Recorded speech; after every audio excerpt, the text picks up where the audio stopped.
Bueno, muy buenos días para todos. En nombre de la Sociedad Latinoamericana de Cuidado Intensivo Pediátrico, queremos darles una cordial y calurosa bienvenida a nuestro café SLASIP de este día.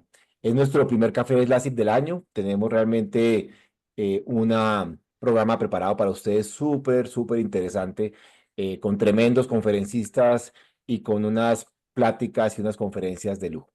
Yo soy Jaime Fernández, presidente de SLACIP. Tengo el gusto de que hoy nos acompañe el doctor Silvio Torres, quien va a estar con nosotros. Antes de darle la palabra a Silvio, quiero compartirles pantalla para hacerles un pequeño anuncio que estoy seguro que a todos les va a gustar. Y es que tenemos una muy buena noticia para todos. Eh, este es nuestro café SLACIP del día de hoy.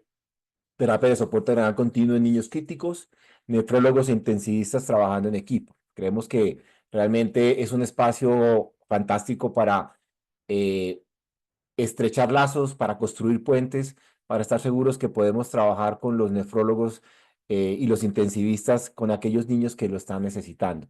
Como les mencionaba, vamos a presentar a nuestros conferencistas en unos minutos. El doctor Manuel Soriano se encargará de hacerlo, pero la sorpresa es que a los primeros 50 inscritos a este Café SLASI les va a estar llegando a su email y posiblemente en físico, eso debo confirmarlo, el compendio de terapias de soporte renal aguda en neonatos y en niños, un compendio clínico, así es el nombre, escrito y editado por el doctor Stuart Goldstein, que va a participar hoy con su conferencia, con 6 capítulos muy interesantes, escrito de una forma muy dinámica, agradable y sobre todo muy práctica para todos los que en terapia intensiva tenemos la necesidad de usar terapias de soporte renal continuo. Entonces, esta era una pequeña sorpresa que desde el consejo directivo de SLACIP le teníamos a todos ustedes. Se los haremos llegar pues al mail que ustedes escribieron cuando se escribieron, cuando empezamos pues con todo el proceso de difusión del café SLACIP. Quiero darle la palabra al doctor Silvio Torres, vicepresidente de SLACIP, quien también quiere darles a ustedes la bienvenida. Adelante, Silvio. Bueno, muy buenos días, algunos más temprano que otros, acá cerca del mediodía en Argentina, a toda Latinoamérica. La verdad que un lujo importante el día de hoy, un orgullo poder comenzar este segundo año de Cafés La CIP. El año pasado fue muy exitoso. Al estar a cargo de todos los comités y como parte de los seminarios como actividad docente, Café La CIP viene a coronar, a hacer un poco la frutilla del postre académica con estos encuentros con expertos. Y como dijo Jaime, la manera de trabajar junto con los nefrólogos y poder discutir, debatir consenso y disenso sobre todas las terapias de reemplazo renal y todas las cuestiones acaecidas a los cuidados intensivos pediátricos y la falla renal. Un lujo enorme y sin más, la bienvenida. Pensar que tenemos este año el norte en Mérida 2025 con nuestro congreso es la CIP, que va a tener un nivel científico enorme. Estamos trabajando mucho codo a codo con Manuel, con Jaime, con el Furby, con todo el mundo. Así que muy agradecido si le doy el pase a mi amigo Manuel Soriano, que va a ser el anfitrión y el coordinador con su expertise nefrológica intensiva pediátrica en esto. Adelante, Manuel. No, no presentamos a Manuel y quiero en un segundito presentarlo. El doctor Manuel Soriano, para todos, Manuel Enrique Soriano Aguilar, es nuestro representante de SLACI, miembro del Consejo Directivo y representante ante la World Federation, expresidente de la Asociación Mexicana de Terapia Intensiva Pediátrica, un gran amigo, un gran parcero, como decimos aquí en Colombia, y actualmente el coordinador del Comité Renal de SLACI. Entonces, bienvenido Manuel y adelante, el auditorio es tuyo. Jaime, Silvio, un gustazo y muchas gracias por esta oportunidad. Y bueno, a las personas más importantes, todos ustedes que están aquí dentro de este Café Slash, bienvenidos a este espacio. Recuerden que este es un momento para que nos sentemos y compartamos tal vez una taza de café o ya más al sur con un mate y que aprendamos juntos de medicina crítica pediátrica con un conocimiento enorme, ¿no? Y bueno, el día de hoy vamos a tener un panel de lujo para hablar sobre las terapias de soporte renal continuo y que bueno, preparen su café y esto tiene que ser igualito que el café. Las terapias de reemplazo renal tienen que necesitar ese balance perfecto para que tengan ese buen sabor, ¿no? Un lado que va a limpiar y depurar y liberar todo lo que el cuerpo no puede eliminar y otro que cuida y mantiene lo esencial para la vida y dentro de en medio la anticoagulación que es un delicado arte para evitar que esta terapia no se detenga y tampoco se vaya hacia el sangrado, ¿no?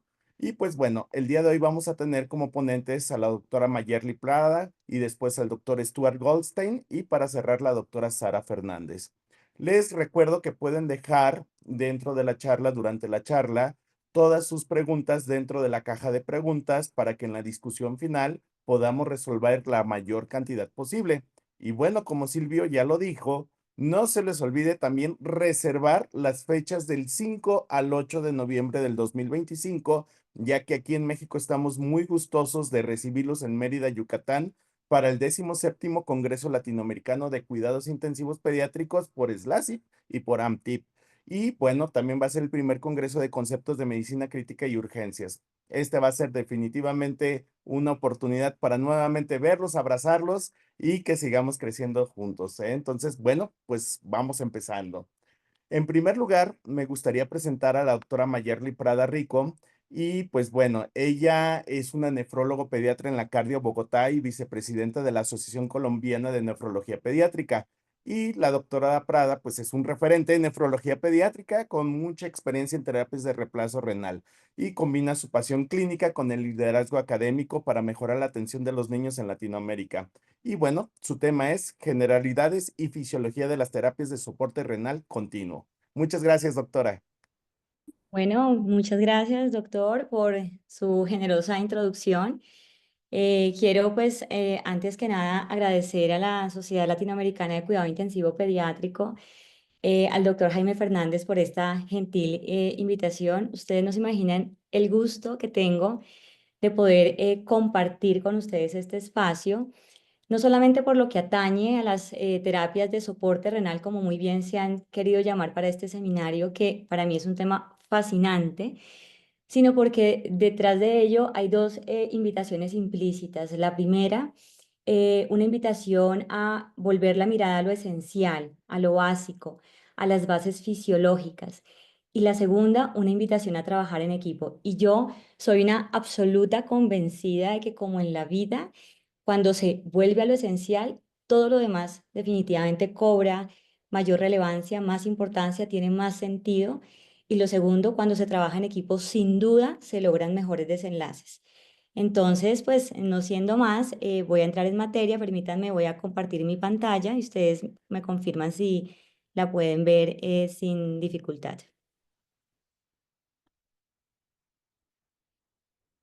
Todo está excelente, se ve muy bien. Ok. Oh, permítanme minimizar esto. Bueno, entonces,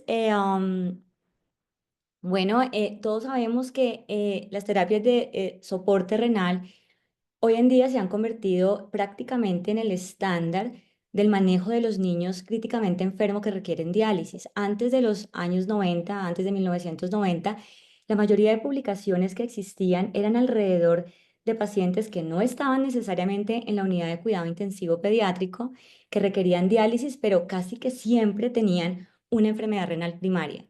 La mayoría de publicaciones eran en centros únicos, con pocos pacientes, pero sin duda fueron allanando el camino para que posteriormente aparecieran publicaciones cada vez más y más grandes, hasta que en el 2007 aparece este registro que seguramente es familiar para muchos de ustedes, que es el registro prospectivo pediátrico, un registro hecho en Estados Unidos con alrededor de 344 pacientes, que en mi opinión partió la historia en un antes y un después en el escenario de las terapias de sustitución renal. Fue un registro que nos enseñó, número uno, que sin duda las terapias de sustitución renal se convierten en el estándar para estos pacientes, que había un cambio inevitable en el diagnóstico de estos pacientes, dejando de ser la enfermedad renal primaria para convertirse en sepsis, probablemente sobrecarga, lesión renal aguda, las principales indicaciones para administrar esta clase de terapias. Nos cuenta que sin duda hay una mejoría probable en la supervivencia de estos pacientes. Consolidó este tipo de terapias para una población álgida y muy compleja, que son los menores de 10 kilos y los recién nacidos, y nos enseña que alrededor de una cuarta parte de esta población definitivamente corresponden a menores de 10 kilos, con el factor que genera un poco de preocupación de que sin duda son pacientes que de alguna manera tienen menores tasas de supervivencia comparado con niños más grandes, y además ratificó los efectos deleterios de la sobrecarga y confirmó la importancia o consolidó la importancia de esta como una indicación para proveer terapias de sustitución renal. Esto ocurrió en el 2007. Bueno, algunos de ustedes sabrán, recientemente se publicó We Rock, del cual pues hablaré más adelante y pues que nos trae enseñanzas adicionales. Bueno, de tal manera que registros tan importantes como este, que es un registro europeo que incluyó alrededor de 340 pacientes, nos muestra, como se observa en el gráfico de barras y en este pie, que la terapia de sustitución renal o de soporte renal continuo definitivamente era la modalidad preferida independientemente del país, si eran países de altos, medianos o incluso bajos ingresos económicos, en todas las edades y en todos los diagnósticos primarios. Como lo decía inicialmente, me gusta mucho que se haya decidido volver a lo esencial. ¿Por qué razón? Porque como nefróloga pues soy una apasionada de la fisiología renal y sin duda las terapias de sustitución renal, la mayoría de sus principios físicos son derivados o son simplemente análogos de lo que ocurre naturalmente en el glomérulo y en el túbulo. De tal manera que a mayor similitud o entre más se parezca la terapia de sustitución renal con relación a la fisiología, pues esto resulta muy fisiológico para el paciente y por supuesto más conveniente, especialmente en niños que se encuentran críticamente enfermos. Bueno, como muchos saben, estas terapias simplemente consisten en interponer entre una membrana semipermeable dos compartimentos. En el caso del glomérulo, como lo podemos observar acá, pues la barrera de filtración glomerular y en el caso pues de las terapias de sustitución renal, un filtro o un dializador separa básicamente dos compartimentos, el compartimento sanguíneo y el compartimento del ultrafiltrado. Y pues bien, básicamente la pregunta que en mi opinión se deben hacer los clínicos es cómo hacemos a través de una terapia extracorpórea para que de un lado al otro se puedan movilizar solventes y o solutos. Y pues realmente analizando la literatura y después de acercarme mucho a este tema, considero que la mejor forma de organizar el pensamiento podría ser esta propuesta que les traigo. Y la primera es que entender que este fenómeno básicamente se deriva de tres conceptos. El primero, unos principios físicos que facilitan este movimiento de solutos o de solvente, unas características propias de la membrana y unas variables operativas. ¿Y esto por qué es importante? Porque al final el flujo de ultrafiltración o lo que logramos remover del paciente a través de un circuito extracorpóreo se logra a través de algo que se parece mucho a la fórmula de la tasa de filtración glomerular. Y resulta que cada una de las variables que se involucran en esta ecuación pues se puede modificar directa o indirectamente tanto por los principios físicos, las características de las membranas y las variables operativas. Y la buena noticia es que aunque nos parezca que estos elementos son inamovibles, realmente cuando uno elige una u otra modalidad de terapia, cuando el clínico juiciosamente selecciona un suministro, un filtro, y cuando el clínico decide, por ejemplo, modificar un flujo de bomba, un flujo de líquido dializante, un flujo de líquido de reposición, ¿por qué no optimizar una presión transmembrana o optimizar una dosis de terapia? De alguna manera estamos incidiendo en los tres principales conceptos y finalmente esto se traduce en una modificación de cualquiera de estos elementos de la ecuación. Entonces, a lo largo de la charla, me he permitido hacer una analogía entre lo que ocurre naturalmente en el glomérulo y lo que intentamos hacer o simular con una terapia de sustitución renal y finalmente quiero, pues, de alguna manera dar a comprender cómo usted con una decisión clínica acertada podría de cierta manera optimizar ya sea el movimiento de solutos o de solvente de acuerdo a las necesidades clínicas del paciente. Entonces, arranquemos con los principios físicos. Ustedes saben que son leyes universales. Así como ocurre en el glomérulo, la ultrafiltración corresponde al movimiento del agua gracias a un gradiente tanto de presión hidrostática como osmótica. Lo mismo ocurre sin duda en el filtro dializador.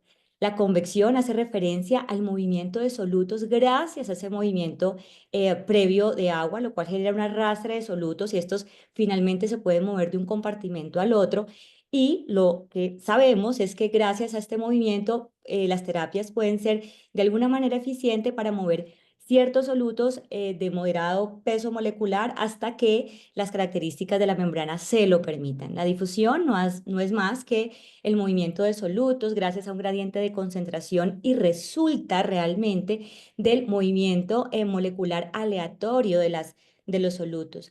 Todos sabemos que a menor peso molecular, mayor es la energía cinética, estos solutos se mueven más rápido, mayor es su movimiento aleatorio y por tanto entendemos que las terapias que tienen como fundamento un principio difusivo pues son eficientes para mover esta clase de solutos, de tal manera que las terapias difusivas nos permiten mover muy bien solutos de bajo peso molecular, las terapias convectivas, solutos más grandes hasta cierto punto, como lo mencionaba anteriormente, porque si acudimos explícitamente al principio físico, uno podría pensar que a través de esta clase de terapia se podrían mover solutos tan grandes o moléculas tan grandes como la albúmina, pero realmente el poro de la membrana ofrece una resistencia que hace que, digamos, este movimiento sea de alguna manera limitado. Y esto porque es importante para el clínico, porque esa pregunta frecuentemente nos la hacen los intensivistas a los nefrólogos pediatras cuando van a usar, por ejemplo, terapias biológicas. Los agentes biológicos como los anticuerpos monoclonales, los antagonistas de receptores solubles, etcétera, tienen pesos moleculares que en general exceden 15.000 Dalton, razón por la cual no tienen casi ningún aclaramiento por este tipo de terapia, independientemente de que estemos utilizando técnicas netamente convectivas. Cosa que no ocurre, por ejemplo, con los antibióticos, cuyos pesos moleculares generalmente no exceden 2.000 Dalton y por eso tenemos la necesidad de ajustarlos de acuerdo a la modalidad de terapia. ¿Qué ocurre entonces, por ejemplo, con la insulina, con los vasoactivos? Pues estos fármacos generalmente tienen un peso molecular que se ubica en una zona gris, alrededor de 2.000 a 15.000 Dalton, pero la buena noticia para nosotros como clínicos es que esta clase de medicamentos generalmente se ajustan de acuerdo a las necesidades o a la respuesta como tal clínica que vemos en el paciente.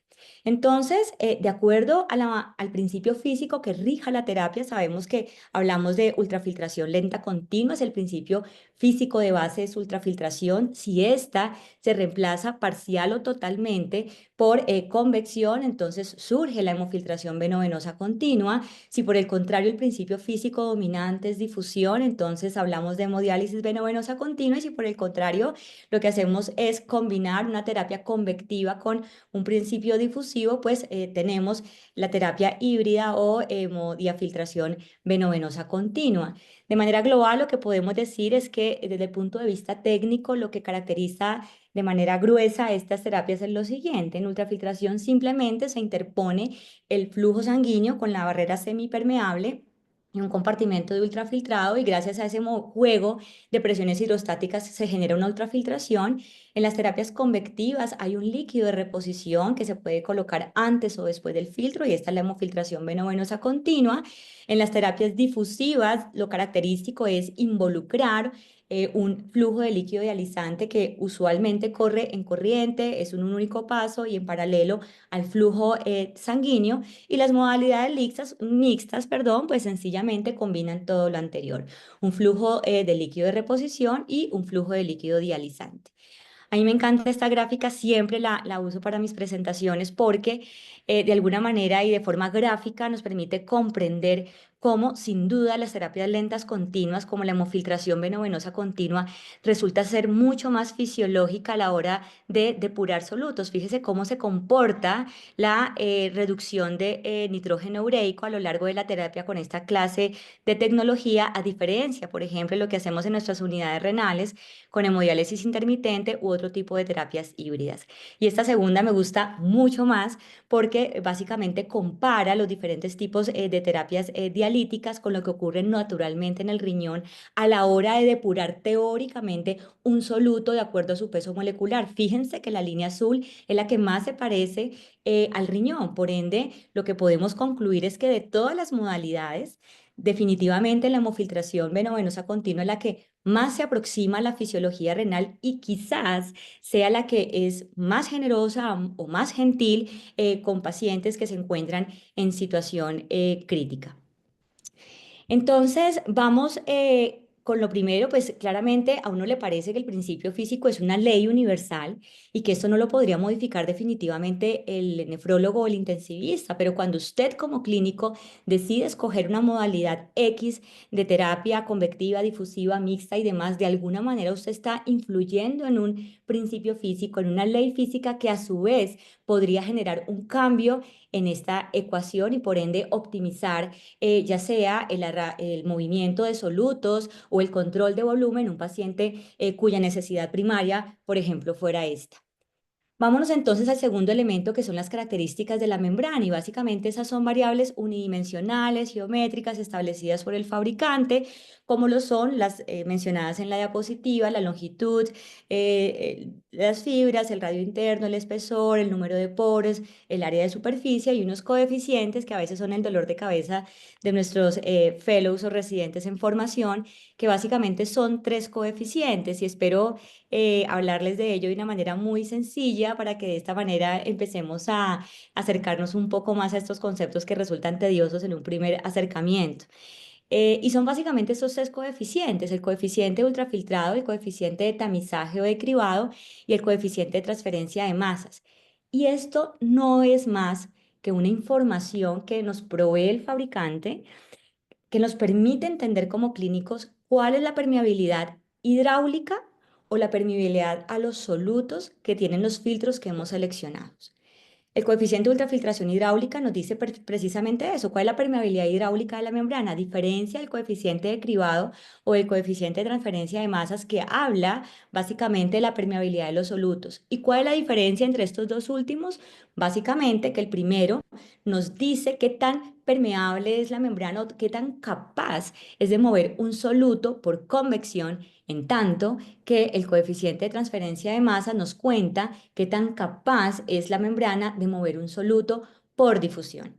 Y esto al final porque es importante, además de entender si que las membranas son definitivamente permeables o no a agua o definitivamente a solutos de acuerdo a sus características, porque esto permite clasificar los dializadores en dializadores o filtros de alto flujo, mediano flujo o bajo flujo, atendiendo al coeficiente de ultrafiltración, membranas de alto o de bajo corte, atendiendo al coeficiente de cribado de tamizaje, o membranas de alta, moderada o baja eficiencia, atendiendo al coeficiente de transferencia de masas. No voy a entrar en detalle con relación a la fórmula, pues porque esto sería básicamente usar todo el tiempo de este encuentro. Entonces, aquí hago una invitación a todos y recuerden que desde el 2015, cuando hubo esta reunión en Vicenza, Italia, liderada por el doctor Claudio Ronco, la invitación al mundo fue nombrar las cosas por su nombre, porque esto de alguna manera permitía hacer estudios clínicos, nos permitía tener un mismo lenguaje.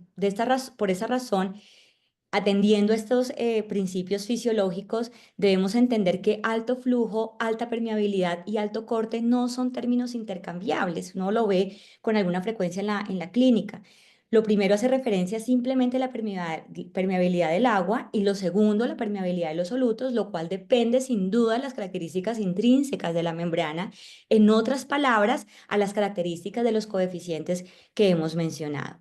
Entonces, aunque las características de las membranas vengan o sean determinadas por el fabricante y pareciera que nosotros no podemos modificar esto porque así están fabricados los filtros, usted como clínico sí puede perfectamente analizar las características de permeabilidad que tienen las membranas que usted utiliza en las unidades de cuidado intensivo y de esta manera usted tiene la potestad de elegir un suministro. ¿Y esto por qué es importante? Porque si ustedes se dan cuenta, la constante de filtración que se multiplica por la presión neta de filtración glomerular para dar como resultado la tasa de filtración glomerular, no es otra cosa que las características de la barrera de filtración glomerular, es decir, en términos de superficie, de que esté indemne, de que esté intacta, de su carga, etcétera. Y lo mismo ocurre con el hemofiltro. Esta constante de filtración, esta constante de ultrafiltración depende en gran medida de las características intrínsecas de esa membrana. Así que si usted como clínico tiene la capacidad de elegir un buen suministro, usted de alguna manera podría estar optimizando esta ecuación y mejorando pues, los resultados para el paciente. Y finalmente, pues las variables operativas. Las variables operativas hacen referencia a muchas cosas que tienen que ver con la prescripción y son las que están mencionadas aquí en la diapositiva. Básicamente, las presiones dentro del circuito, la presión transmembrana, la gran protagonista, los flujos que circulan en todo el circuito y la dosis de la terapia. Entonces, las presiones que característicamente vemos en el circuito pues corresponden a presiones de entrada que usualmente son negativas alrededor de 100 porque reflejan la fuerza que hace la bomba para extraer el flujo sanguíneo del paciente. Hay una dosis, una presión del efluente que usualmente es positiva alrededor de 50 y una presión venosa de retorno, perdón, que usualmente es positiva alrededor de 100. Y la presión transmembrana no es otra cosa que el análogo a la presión neta de filtración, que recuerde que es el que se multiplica por la constante de filtración para finalmente generar la tasa de filtración glomerular. Entonces, la presión neta de filtración, tanto en el glomérulo como en los filtros, no es más que la sumatoria de una serie de fuerzas que favorecen o contrarrestan la filtración y que se ubican a un lado y al otro lado del compartimento, presiones naturalmente hidrostáticas u osmóticas. Esto definitivamente es la presión transmembrana. Y tal cual como ocurre en el glomérulo, en el que a medida que avanzan los capilares glomerulares y las fuerzas se van equilibrando, se frena al final el flujo de filtración porque las fuerzas se equiparan. Lo mismo ocurre a lo largo de todo el filtro. Ocurre que en algún momento estas fuerzas se pueden equiparar e incluso en el compartimento sanguíneo se pueden tornar negativas y esto es lo que da origen o da lugar al famoso fenómeno de retrofiltración. Sin embargo, lo que nosotros como clínicos tenemos que tener en cuenta es que independientemente de que en algunos puntos del dializador existan presiones negativas, la sumatoria global de todas estas presiones siempre debe ser una presión positiva alrededor de 200 para evitar precisamente este fenómeno de retrofiltración o sencillamente un incremento del riesgo de coagulación del filtro. Y esto desde el punto de vista clínico porque es importante, porque si uno tiene presiones venosas muy altas o arteriales muy negativas, pues esto nos habla de la viabilidad o el funcionamiento del acceso vascular. Si las presiones de efluente se tornan negativas, pues seguramente lo que tenemos es un ultrafiltrado insuficiente y la bomba del efluente nos está pidiendo más de lo que hemos programado o de lo que logramos obtener desde el paciente. Si la presión transmembrana, por el contrario, es muy alta, ojo, porque muy seguramente esto puede contribuir a un mal funcionamiento del filtro, dado que todos sabemos que un incremento alrededor de 1 milímetro de mercurio de esta presión podría aumentar un riesgo de coagulación del filtro de 1,5% y una presión transmembrana negativa, como lo mencionamos anteriormente, pues podría contribuir a un fenómeno de retrofiltración, lo cual pues impactaría seriamente en la eficiencia de la terapia. Y aquí lo importante es que uno no tiene que desgastarse calculando la presión neta, la presión transmembrana, porque las máquinas son absolutamente generosas y momento a momento nos están contando cómo se comportan esas membranas dentro del circuito para que nosotros como clínicos podamos optar por decisiones oportunas que permitan pues evitar desenlaces desfavorables. Cualquiera diría, ok, si yo tengo una presión transmembrana muy positiva, esto de alguna podría repercutir pues en esa fórmula, esto es un producto y mejoraría el flujo de ultrafiltración. Digamos que si uno solo se rige por la ecuación, pues esto resulta muy sencillo, pero esta gráfica la traje y es el ejemplo de algunos dializadores que usamos en nuestras unidades de cuidado intensivo y fíjense cómo independientemente de la permeabilidad hidráulica, de estos hemofiltros, de que sean de alto, bajo o mediano flujo, la presión transmembrana hasta cierto punto, o sea, más allá de cierto punto de la presión transmembrana, alrededor de 200, no se logra un incremento progresivo del flujo de ultrafiltración. Por ende, no es conveniente, no solo porque no es más eficiente la terapia, sino porque hay un mayor riesgo de coagulación del filtro.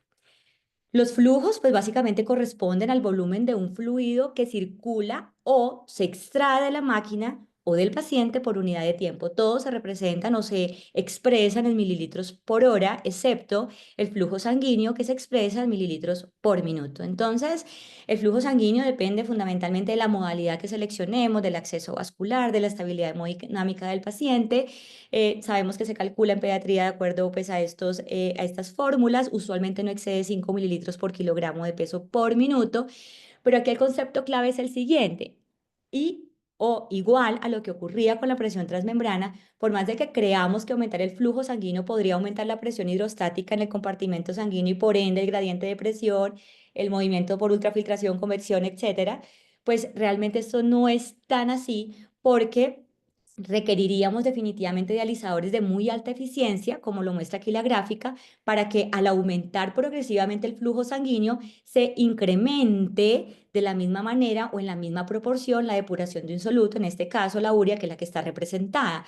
Es decir, que con dializadores convencionales, con un flujo de bomba mayor a 250 mililitros por minuto, probablemente no vamos a generar un impacto en términos de depuración de solutos, independientemente de lo que el principio físico o la ecuación nos diga de manera tácita.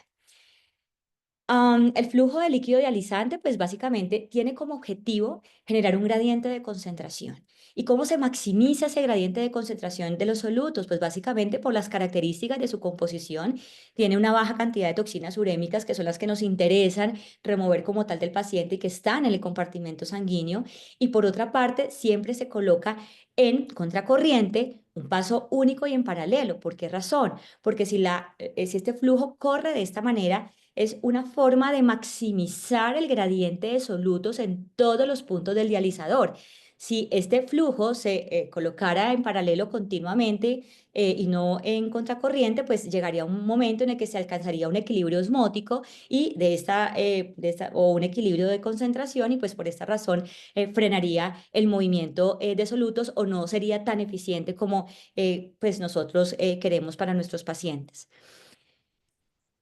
A mí me encanta la hemofiltración venovenosa continua. Cada vez más se escoge la hemodiafiltración, como lo vamos a ver más adelante y como nos lo empieza a enseñar WeRock, el nuevo registro. Pero fíjense lo que ocurre con hemofiltración venovenosa continua. El líquido de reposición que usamos en la hemofiltración venovenosa continua no es otra cosa distinta que un análogo al líquido de reabsorción tubular. Cuando el glomérulo pues, ejerce toda la filtración, lo que se filtra básicamente se reabsorbe en el túbulo. De lo contrario, orinaríamos 180 litros de agua al día y eso no ocurre. Todos orinamos alrededor de 1,82 litros al día. Esto mismo ocurre en hemofiltración venovenosa continua. El líquido de reposición tiene como objetivo restaurar el hematocrito y asegurar un equilibrio osmolar. Se puede colocar antes o después del filtro. Bueno, sabemos esta controversia. Algunos opinan que si se coloca antes del filtro, esto podría de alguna manera diluir los solutos urémicos y sacrificar la eficiencia de la terapia, pero esto podría reducir de alguna manera la hemoconcentración y pues el filtro podría durar más tiempo, cosa que no ocurriría si lo colocamos después del filtro. Quizás la eficiencia no se viese sacrificada, pero el filtro de golpe pudiese durar menos. Sin embargo, sabemos que no hay una evidencia contundente alrededor de esto y esto finalmente depende de la experiencia pues de cada centro y de la preferencia como tal del clínico. Y finalmente el flujo del efluente no es más que el volumen del líquido de desecho obtenido por unidad de tiempo y que procede ya sea del puerto de salida del dializado o ultrafiltrado como está allí representado en amarillo. No me gusta utilizar esto, pero es el líquido de desecho finalmente. Y los componentes de ese líquido de desecho pues dependen de la modalidad de terapia que yo haya escogido. Si es hemofiltración, pues venovenosa continua comprenderá el líquido de reposición y el ultrafiltrado neto del paciente. Si es hemodiálisis, el flujo de líquido dializante más lo que se ultrafiltró o el ultrafiltrado neto del paciente. Si es una terapia mixta, entonces se obtendría o lo componería el líquido de reposición, el líquido dializante y el ultrafiltrado neto. Pero este concepto, aunque parece de desecho, y por eso no me gusta el término, porque es muy importante, porque el flujo del efluente representa en última instancia la depuración de solutos. Y teniendo en cuenta que la dosis de una terapia se establece en términos de depuración de solutos, pues al final esto representa la dosis que le hemos entregado al paciente de terapia. O sea que no es un concepto de desecho. ¿Y qué es la dosis? La dosis no es más, en términos de depuración, en unidades de depuración, que el volumen sanguíneo que es limpiado completamente de una sustancia por unidad de tiempo y que se normaliza por la superficie corporal o por el peso ideal del paciente. Se recomienda alrededor de 25 cc por kilo hora ¿Por qué razón? Básicamente porque esto corresponde a un KTB-1, esto en modelo cinético de la urea. Un KTB-1 significa que la sangre es despojada completamente de la urea por cierta unidad de tiempo y porque esto resulta de una serie de ensayos clínicos que llevaron a esta conclusión. Esta gráfica me fascina porque nos muestra cómo ha evolucionado la dosis en terapias lentas continuas. Cuando teníamos terapias arteriovenosas, pues claramente eran dosis muy bajas, alrededor de 10 cc por kilogramo de peso. Luego con el advenimiento de nuevas tecnologías, esto fue aumentando. Conocemos los clásicos estudios publicados en Lancet, el estudio BEST, que nos empieza a invitar a la gente a usar dosis cada vez más y más y más y más altas y surge pues como esta tendencia hasta el 2008 cuando en el New England se reporta el estudio renal y ATN que nos dice, mire, esto probablemente no es tan cierto porque usted puede aumentar mucho la dosis de terapia, quizás se incrementan los costos, pero esto de golpe no impacta mucho en la supervivencia de su paciente. Entonces, Caidigo en el 2012 armoniza todo esto y dice, vea, la dosis recomendada finalmente es entre 20 y 25 mililitros por kilogramo de peso hora.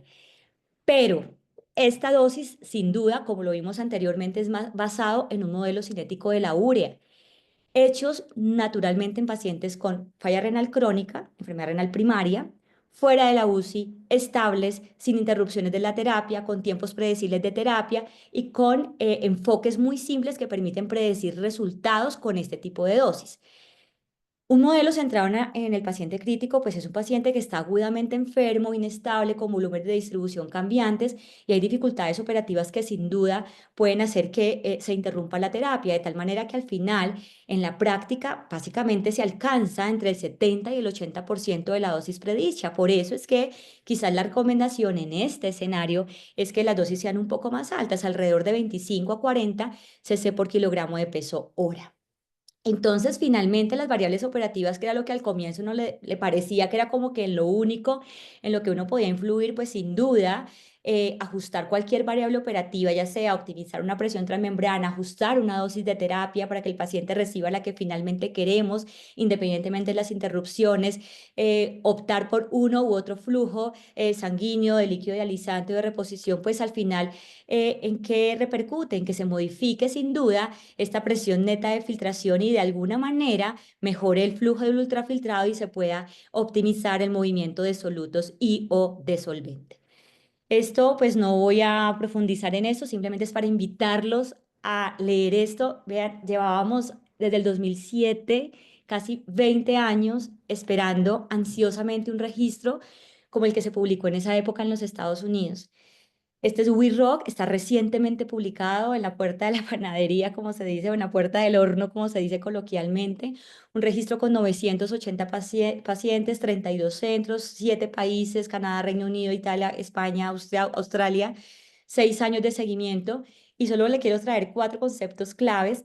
Lo primero es que hoy en día la técnica que más se usa en el mundo es la hemodiafiltración venosa continua ha decaído, digamos, el uso de heparina cayó de un 37 a un 24% comparado con lo que ocurría en el registro del 2007.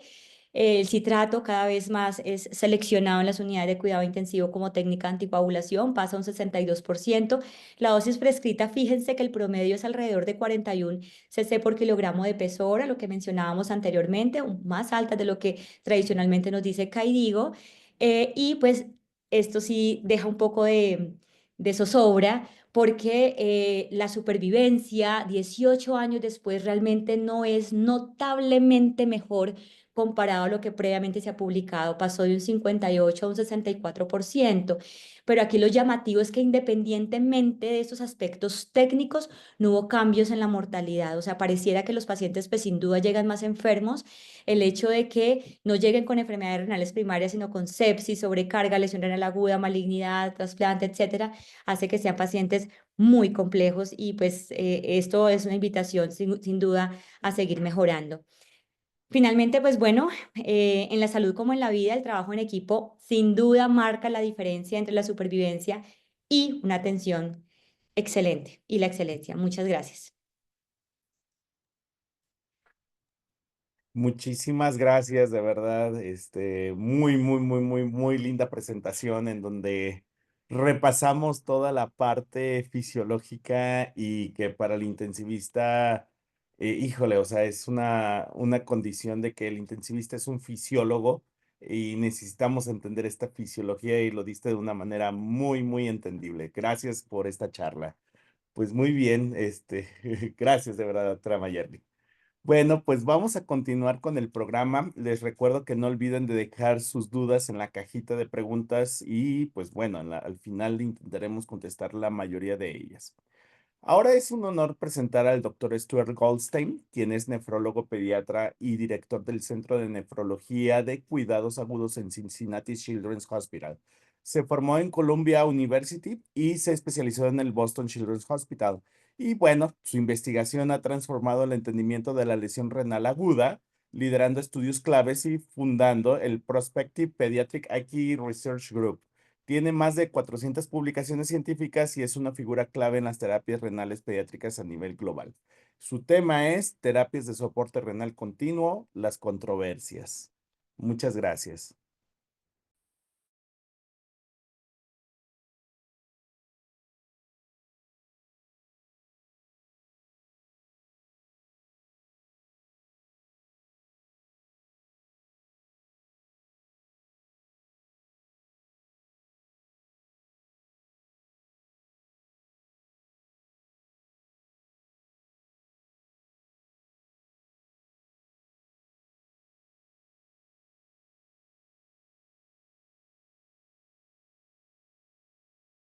Una disculpa, tenemos un problema de audio. Vamos a ahorita a reiniciar. Les comento que previamente... But my goal, hello, my name is Stuart Goldstein from Cincinnati Children's Hospital, and I want to thank the organizers of SLACIP for this invitation to discuss continuous renal support therapies in children, controversies. So what will I discuss today? Well, I'm going to discuss if controversies have actually evolved in CRT provision for any patient population, adults or children.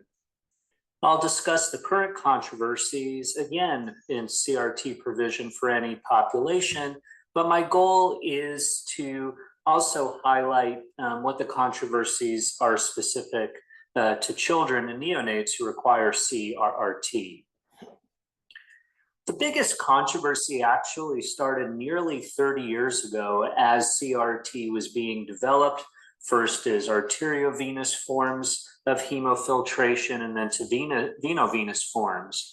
And this survey in Europe, mostly in Italy, led by Dr. Claudio Ronco, discussed the bioethical issues related to CRT in intensive care patients. Now, about half the survey respondents were nephrologists, and a third or so were intensivists, nurses, and others. And it was about half from Italy, and the rest were from other countries in the European community.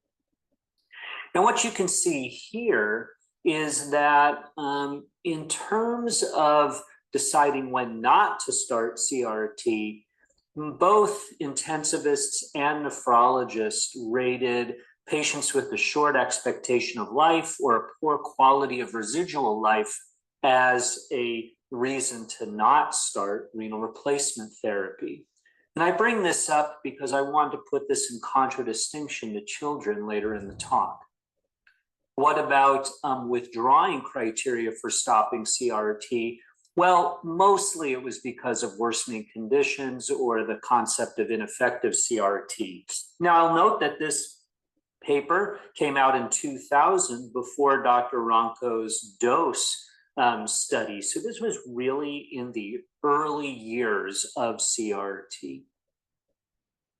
Well, in 2020, a number of us were convened as part of the KDIGO conference to talk about current controversies in acute kidney injury to determine if we needed to update the 2012 KDIGO guideline. And for the RRT group, what was discussed or stated was, although the timing of RRT initiation is controversial, the provision of RRT itself has become fairly well established. And while I was on that work group, I think that that might be a little simplistic. And in fact, if you look at the schematic diagram that was put forward, all of this has to do with shared decision-making. We need to talk to patients, family, the multidisciplinary team, and take into account social and cultural factors. And we have to decide even if through shared decision-making, we should withhold RRT. But again, KDIGO didn't give us any guidance. Now, most of the things we think about with prescription in terms of modality, dose, access, anticoagulation, those have been fairly well worked out. There are clearly different modes and methodologies, but I wouldn't say that they're controversial. I would say that each center does and should do what they have available in terms of resources, medication, and support. And again, there's a big discussion of when to stop renal replacement therapy. How do we liberate a patient from renal replacement therapy? How do we assess whether they have sufficient urine output and electrolyte homeostasis? Or do we transition their care to more comfort care instead of withdrawing care? So are these ethical issues really relevant to children, since these seem to be the most controversial and pervasive controversies? Well, children have a much longer lifespan potential. So we're not dealing with patients necessarily more often than not near the end of their lives. And so this doesn't really pertain to us. We also, our patient population also has a much greater capacity for recovery and rehabilitation through growth and nutrition. So again, they're not necessarily as debilitated with limited recovery. They have a greater chance of recovering. Now, there are greater technical challenges for smaller patients, and I bring this up because early in the days of CRT, the concept that we would ever provide CRT to an infant or neonate was really thought to be quite unethical and futile.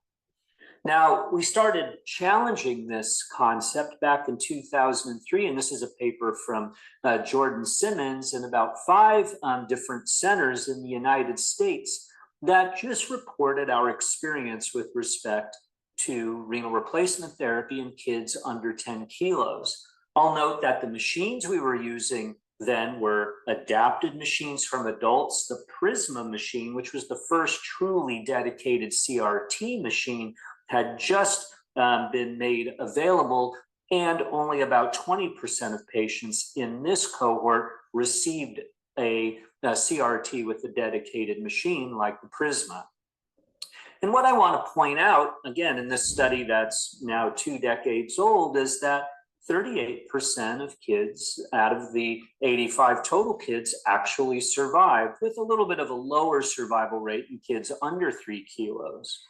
If we look at survival in patients with other systemic organ dysfunction, you can see patients with liver disease had lower survival, and that no patient in this small cohort who had a malignancy survived their CRT or ICU course. But this study was important to tell us that it was not futile to treat the youngest and smallest patients we care for. Now, Dr. Simmons wrote this paper, and this was the collective experience of the prospective pediatric CRT registry group, a 13-center prospective observational collaborative in the United States that enrolled about 370 patients from 13 centers over a 5-year period. And what I want to point out in the PPCRT experience is now patients with liver disease have a slightly improved survival compared to 22% that you saw in the previous study, and patients who had malignancy, either cancers or were status post stem cell transplant, had a nearly 50% survival. So in the short period of time, we started to do CRT better, and patients started to have better outcomes than our previous observational experience. The overall survival rate from the PPCRT registry was about 60%, and for those who had multi-organ failure was about 50%. Now we have a newer collaborative called the WeRock Collaborative, which has looked at patients, almost 1,000 patients, again, mostly from the US, but there are some centers from around the world outside the United States trying to update the epidemiology and our knowledge about what's going on with children and infants who receive continuous renal replacement therapy. In the WeRock Collaborative, you can see that more than 60% of patients are surviving. In fact, about 64% of patients are surviving. And if we start to look at patients with oncologic or liver disease, we can see that they're more than 50%, and in terms of oncology, about 55% of patients are surviving. And these are the sickest patients we care for, and with stem cell transplant or relapsed tumors. Now, patients with immunologic disease have a less than 50%, but about a 50% survival rate. So in my mind, I think it would be unethical to not provide CRT to any patient or family of a child who it's within the family's wishes to move forward. We should not be withholding this therapy medically from any child if families want it and if the patient wants it. Now, let's talk about the really technically challenging group of patients. And as I've mentioned before, this has been really the latest hurdle and challenge and potential controversy in caring for children with CRT. And this is in infants and neonates. And this is the famous patient from Vicenza, Italy, cared for by Claudio Ronco, published in 1994 via CAVH. If we look at the PPCRT registry and we look at patients less than 10 kilos and even less than 5 kilos, Dr. David Ashkenazi demonstrated that now we have about a 42% survival rate in kids less than 10 kilos and even kids less than 5 kilos. Now, the survival rate in the PPCRT experience was lower than in patients who are greater than 10 kilos. But again, this is not a futile therapy, and to me, should not necessarily be controversial. But what is really needed is our machines and platforms that have better precision than the adult platforms we adapt for children. And so we're all well aware of the Carpe Diem machine developed by, again, Dr. Ronco in Vicenza, Italy. And this is really a novel platform to care for infants and neonates. And to me, there's no controversy that if you have this machine available, that it really is the best for the smallest of our patients.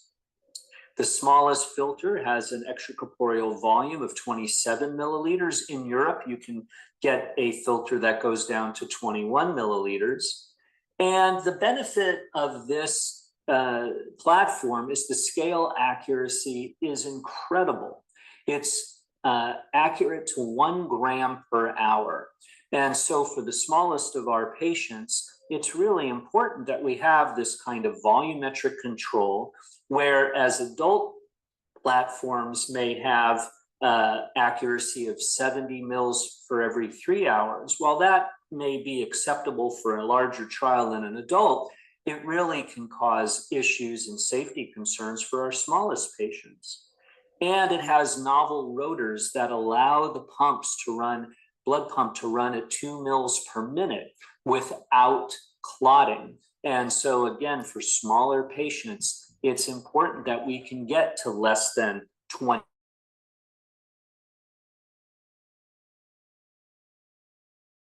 in our hemodynamic stability and prevent hypotension and clotting.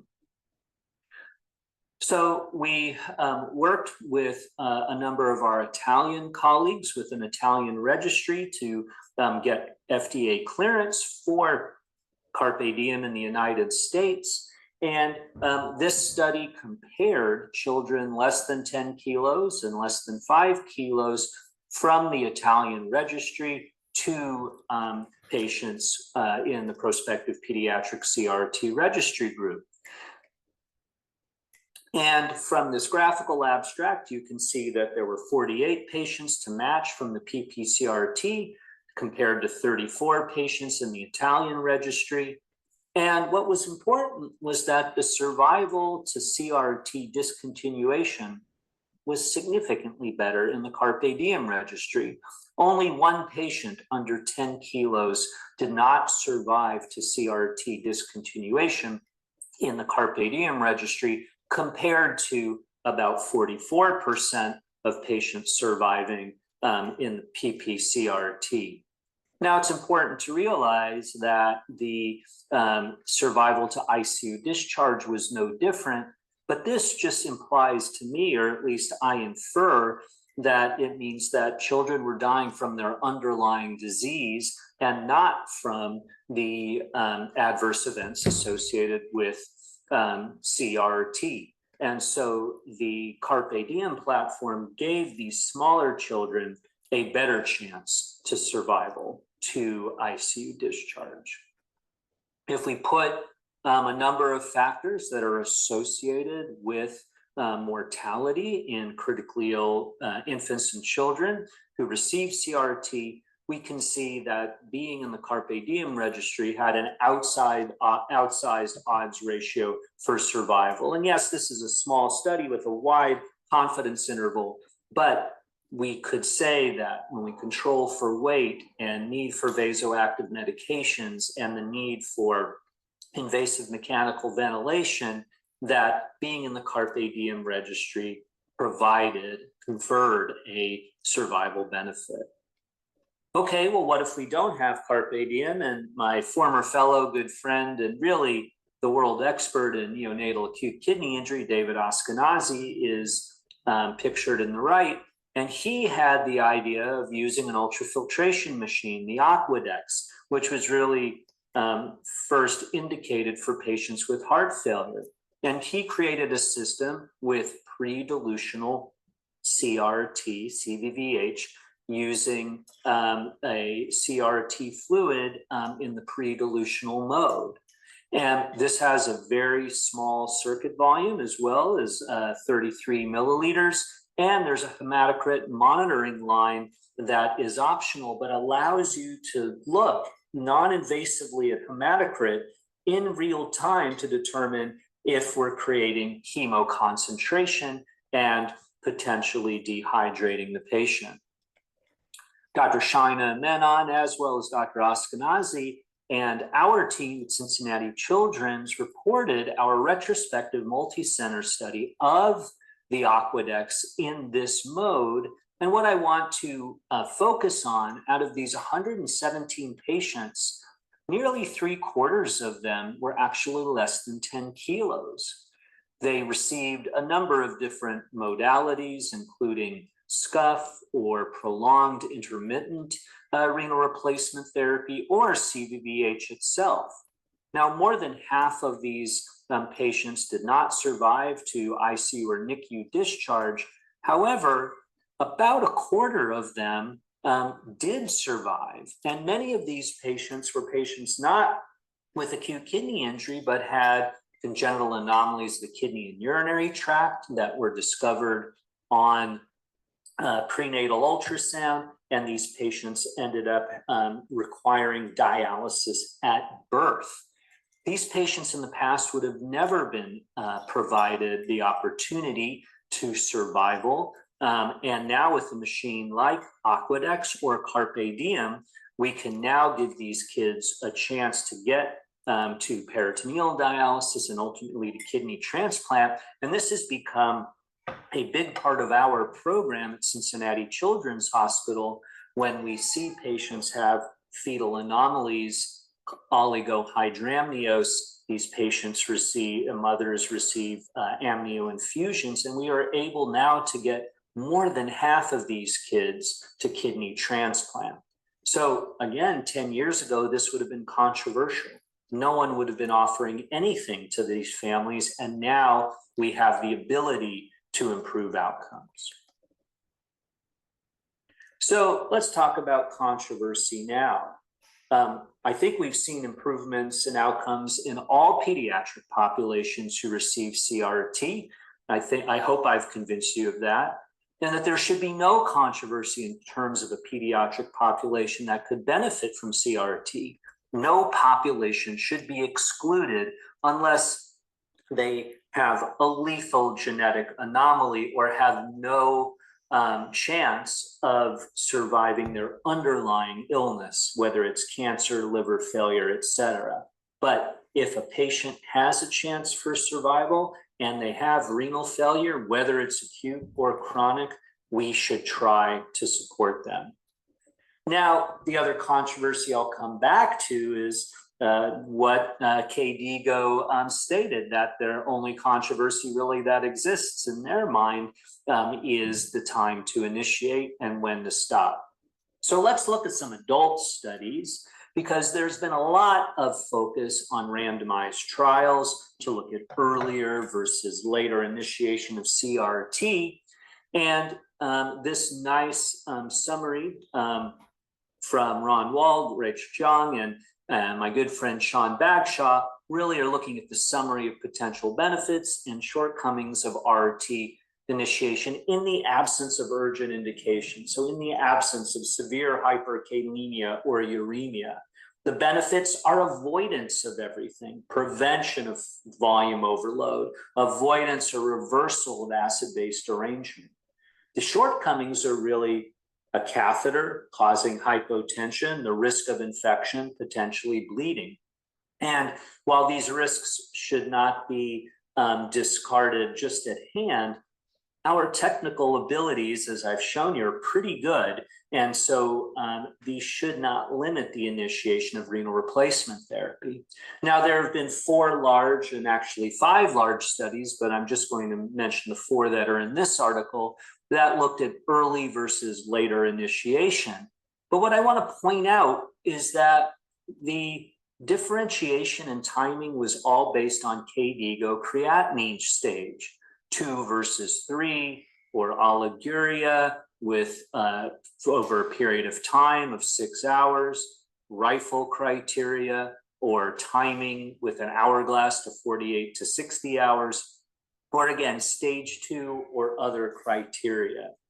And when we look at this study, these studies, Elaine was a study in it was mixed surgical and medical ICUs, where everyone else was really more critical illness and septic shock, even though they had surgical patients. And what you can see is that in the time difference is either 1 day to about 2 days across the different studies. To me, this is not really all that relevant. We start very, very early, so not entirely sure why somebody would wait 3 to 4 days. But if we look at the outcomes, which were 90-day mortality in most of the studies, only the Elaine study, which was a single center study, demonstrated decreased risk of mortality, where none of the other studies demonstrated any benefit. And in fact, earlier renal replacement therapy in some studies demonstrated a increased risk of lack of liberation from dialysis. But I don't think that these studies, while they were absolutely well conducted, difficult to do, and well designed, I don't think that the initiation parameter was the right parameter. AKI was based on increase in serum creatinine over baseline. We know it's associated with morbidity and mortality in critically ill patients, but serum creatinine never hurt anybody. An increase is not even remotely associated with life-threatening electrolyte changes, demonstrate these associations with morbidity and mortality. Thus, were we surprised that small solute clearance rates or RRT timing based on changes in creatinine would not affect mortality? In practice, we don't initiate dialysis based on a creatinine level. For me, it is and has always been about fluid accumulation and fluid overload. In 2001, when I was at Texas Children's Hospital, we developed this fluid accumulation equation, fluid in liters minus from ICU admission to CRT initiation, minus fluid out in liters from ICU admission to CRT initiation, divided by ICU admit weight, and we multiply that by 100. We just want to know what the percent fluid overload accumulation is in the ICU. And what this small study from Texas Children showed was that kids who survived were about 15% volume overloaded, where kids who died were about 35% volume overloaded at the time of CRT initiation. Even when we controlled for severity of illness, this association held true. Now, the PPCRT looked at this and trichotomized this and looked at kids who were less than 10%, 10 to 20%, and greater than 20% volume overload. And you can see there is a graded response. The greater the fluid overload, the worse, the higher the mortality. What I'll say though is kids in the middle group they were sicker by every metric than kids in the least fluid overloaded group. But by no metric were kids in the most fluid overloaded group sicker than kids in the middle group. And in fact, when you put this into a multivariable regression model, patients who had fluid overload this was independently associated with mortality. And in fact, greater than 20% volume overload conferred an 8 times risk of mortality, higher than if patients had multi-organ failure, higher than if they had cancer, bone marrow transplant, higher than if they had sepsis. You and I cannot control if a patient has sepsis or needs a bone marrow transplant. We can control when we start renal replacement therapy. It has nothing to do with creatinine. There's been a nice systematic review and meta-analysis of all pediatric studies performed back in 2018 by Sean Bagshaw and his group. And what you can see from the forest plot is that every study, did not matter what the underlying diagnosis, what the population is, or the degree of fluid accumulation, it always favors no fluid accumulation. Now, those are all observational studies, and I'm going to finish here with a prospective interventional study where we looked at risk stratification, added a biomarker to help us determine when to start CRT in critically ill patients. So I'm not going to go into detail, but the renal angina index is a very simple tool to assess the risk of developing stage 2 or 3 AKI on admission to the ICU, and will it develop 2 to 3 days later. About 90% of patients will not develop stage 2 or 3 AKI, and the RAI helps rule them out. If the RAI is elevated, then we send a urine biomarker called NGAL, and depending on the NGAL level, our ICU has agreed to either fluid restrict to prevent 10 to 15% volume overload, or to consider renal replacement therapy at 10 to 15% volume overload. If the NGAL is in the middle range, then we do a furosemide stress test, give a big dose of Lasix, and see if the patient responds. And when we looked at kids at Cincinnati Children's in the pre-taking Focus 2 versus post-taking Focus 2 era, we see that we've decreased the days to initiation by about 2. We were previously starting about day 4. Now we're starting on day 2 of ICU admission. And you can see the fluid accumulation at CRT initiation has gone down dramatically. Now, survival to CRT discontinuation did not change, but survival to ICU discharge actually improved for those who survived CRT. So what this is telling me is that, again, patients are either dying from their underlying illness, but they're not dying from complications of CRT or delayed CRT, which has complicated their course. When we look at the duration of CRT, it's gone down by about 2 days, and the length of stay after CRT discontinuation, or the total PICU length of stay among survivors went down dramatically. So starting earlier improved morbidity and has the potential to improve survival. So in conclusion, CRT is a life-saving therapy for the sickest patients with acute kidney injury. It can be performed safely and successfully, even in the smallest patients with AKI and multi-organ failure. The timing of CRT initiation in children should be guided by fluid accumulation and not changes in serum creatinine. So I want to thank the organizers again. I hope that I've addressed what I think are the controversies in CRT, and I hope this helps you take care of your patients or thinking about taking care of your patients in the future. Thank you very much. Agradecemos muchísimo al doctor Stuart Goldstein que ha tenido la disposición de tiempo, el entusiasmo y todo para preparar esta charla, ya que fue pues, realmente muy buena. Le agradecemos muchísimo. Les sigo recordando, ya estamos ya cerca del final, entonces no olviden dejar en la caja de preguntas todas las preguntas que ustedes puedan tener. Es una excelente oportunidad para que esa pequeña duda la podamos resolver ahora mismo, ¿no?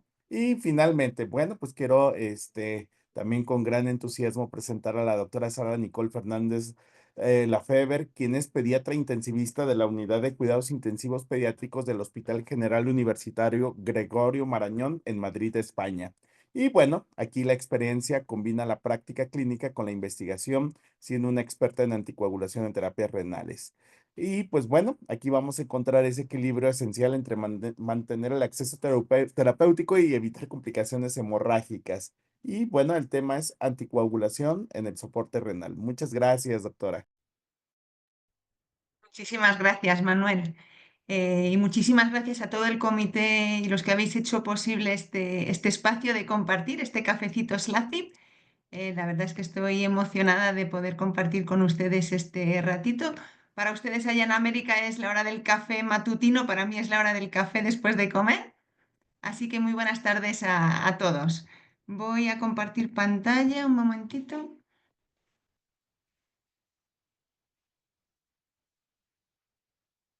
¿Se ve bien? Sí, solamente quedaría maximizar la presentación y listo. Perfecto. Muy bien, pues como Manuel ha introducido, vamos a intentar encontrar ese equilibrio entre anticoagulación y riesgo hemorrágico. Quizás se pregunten por qué tenemos este espacio aquí para dedicar a la anticoagulación y vamos a ver si a lo largo de estos minutitos pues podemos intentar averiguar por qué es tan importante la anticoagulación en técnicas de depuración extrarrenal. Esta foto que ven aquí en la pantalla es una foto real de un paciente de nuestra unidad, un mesecito más o menos. Bueno, ya la doctora Mayerly nos ha introducido un poco el concepto de que de lo que yo prescribo a la hora de planificar mi programación de técnicas de depuración extrarrenal a lo que luego en la práctica sucede, pues puede haber una diferencia significativa. De nada sirve programar perfectamente mi técnica y ajustar todos los parámetros según objetivos específicos si luego la terapia no puede estar funcionando. Por lo tanto, la eficacia de las técnicas de depuración extrarrenal en general y las continuas en particular depende en gran medida del tiempo que ésta esté funcionando. Así que es importante minimizar las interrupciones. ¿Y qué es lo que hace que yo tenga que interrumpir mi terapia? Pues la causa principal es la coagulación del filtro. Hasta el 75% del tiempo que el filtro no está funcionando es por causa de coagulación del mismo. ¿Por qué es esto importante? Porque esto va a traducirse directamente en una menor eficacia de la depuración y de mi técnica. También puede condicionar una pérdida de sangre importante, sobre todo teniendo en cuenta que la proporción de purgado del circuito, de sangre que circula en el paciente por el circuito con respecto a su volemia en pacientes pediátricos y sobre todo lactantes es proporcionalmente mucho mayor que aquella en la de adultos. Entonces, la pérdida de sangre puede ser muy importante en estos pacientes y contribuir a la inestabilización. También el hecho de tener que desconectar de la técnica y volver a conectar de nuevo puede suponer una inestabilización importante en mi paciente a la hora de reconectar. Y además aumenta el coste de la técnica porque tengo que consumir más filtros, ¿verdad? Más fungibles, y aumenta la sobrecarga de trabajo de todo el personal. ¿Pero por qué se coagulan los filtros? Bueno, pues me ha encantado la exposición de Mayerly, el cómo intentamos con las técnicas de depuración extrarrenal simular lo que ocurre en la fisiología normal. Nuestra sangre está diseñada para circular por dentro de los vasos sanguíneos. El endotelio es una cobertura interna que está perfectamente diseñada para que la sangre no se coagula y fluya con normalidad. Sin embargo, y a pesar de que nos hemos esforzado muchísimo en mejorar los materiales de los cuales hacemos nuestros filtros y nuestros circuitos, hemos invertido mucho en biocompatibilidad, pues aún así no son tan perfectos como nuestro endotelio. Entonces la sangre se da cuenta de que no está circulando por el endotelio y su respuesta condicionada o por defecto es coagularse. ¿Qué mecanismos están implicados en la coagulación cuando estamos hablando de circuitos extracorpóreos? Pues se activa por varias vías. No quiero detenerme mucho aquí, pero sí les quiero recomendar un par de artículos si les interesa este tema, en los que se explica de una manera muy interesante y muy bonita, pues todos los mecanismos implicados en la coagulación de la sangre al paso de circuitos extracorpóreos. Son estos dos de aquí.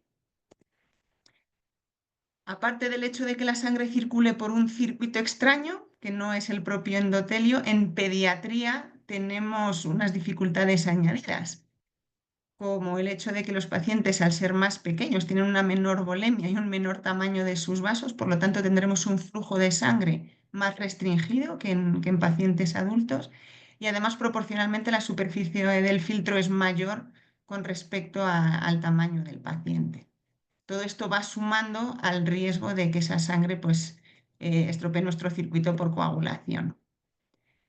Por lo tanto, entendemos que sí, es fundamental anticoagular los circuitos extracorpóreos, máxime en pediatría, pero el hecho de anticoagular el circuito para que no se coagule conlleva a su vez un riesgo hemorrágico. Entonces, tenemos que jugar con esta balanza de riesgo trombohemorrágico para intentar encontrar el mejor equilibrio teniendo en cuenta las características de mi paciente.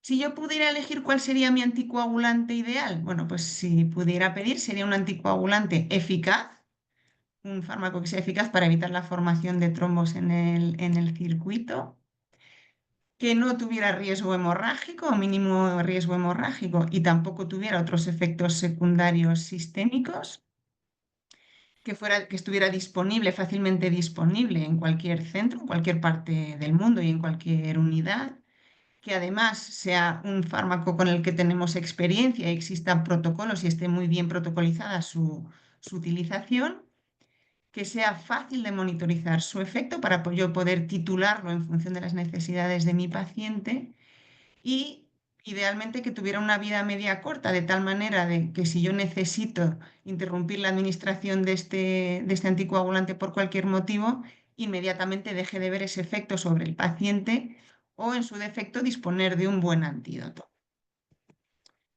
Bien, pues vamos a esta diapositiva simplemente para tener una perspectiva global de todos los anticoagulantes que se han utilizado o que se han descrito para técnicas de depuración extrarrenal, ¿de acuerdo? Desde los inhibidores del factor 10A dependientes de antitrombina, como la heparina sódica, también heparina de bajo peso molecular, el fondaparinux, inhibidores directos de la trombina, como la bivalirubina o el argatroban, anticoagulación regional con citrato, prostaciclinas, daparanoide, etcétera, etcétera. De todos estos fármacos nos vamos a centrar en los dos más importantes, los que más se utilizan hoy en día y sobre todo más se utilizan en pediatría, que son la heparina sódica y la anticoagulación regional con citrato. Les recomiendo que lean este artículo porque se ve muy bonito y de manera muy gráfica un poco el efecto de cada uno de estos anticoagulantes que hemos explicado en la diapositiva anterior, dónde actúa cada uno. ¿De acuerdo? Nosotros nos vamos a centrar en la heparina, que lo pueden ver por aquí, y en el citrato, que actúa a nivel del calcio, como veremos ahora más adelante. Bien, si retomamos nuestra diapositiva de anticoagulante ideal, vamos a ver si la heparina cumple los criterios que yo quiero para ser el anticoagulante ideal. Es eficaz para evitar la formación de trombos en el circuito y existen diversos estudios que comparan la presencia de heparina o ninguna anticoagulación durante el uso de técnicas de depuración extrarrenal y efectivamente el usar heparina aumenta la vida media de los filtros.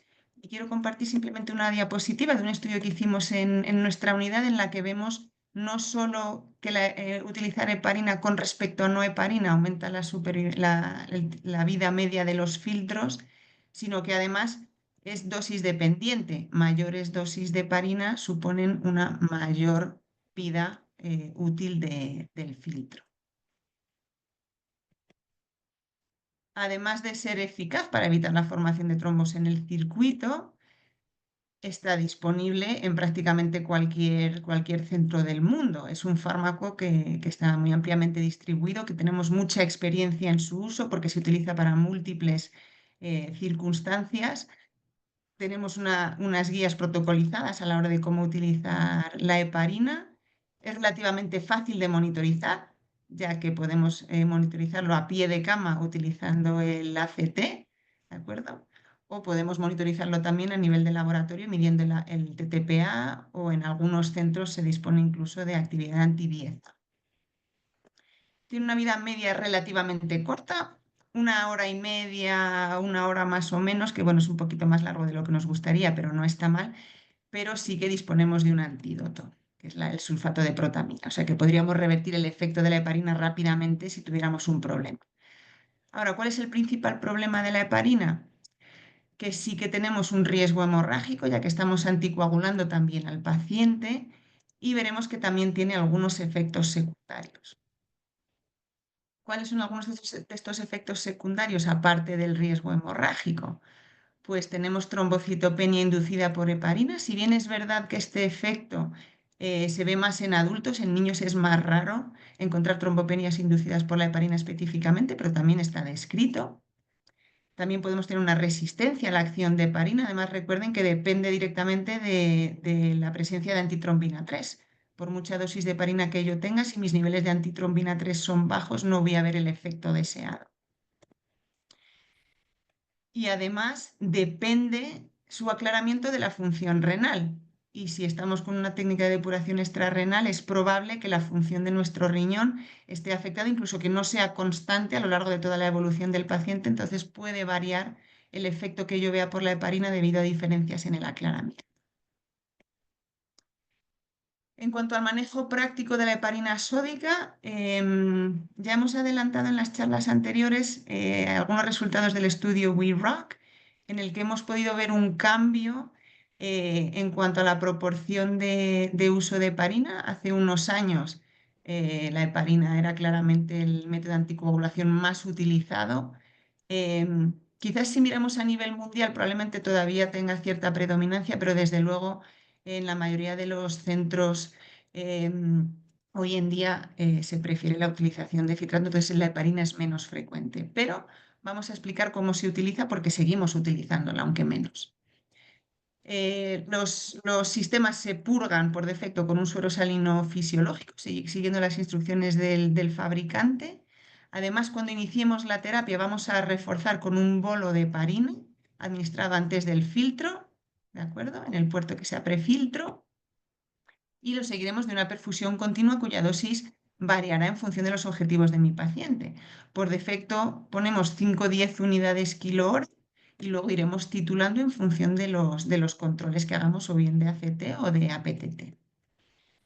La heparina se administra prefiltro, ¿de acuerdo? Si seguimos la dirección de la sangre desde el paciente, esta es la salida de la sangre del paciente y entrada al circuito, pasa por la bomba que mueve la sangre y la heparina se administra aquí antes de que lleguemos al filtro, porque lo que más nos interesa es tener bien anticoagulado ese filtro.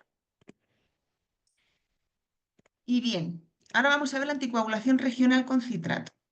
¿Qué es el citrato? El citrato igual nos suena de los tubos de analítica, ¿no? Para que no se nos coagule la sangre. El citrato es una molécula cuyo efecto básicamente es quelar el calcio iónico, se une al calcio iónico, de tal manera que este, al unirse a la molécula de citrato, no está disponible en la sangre.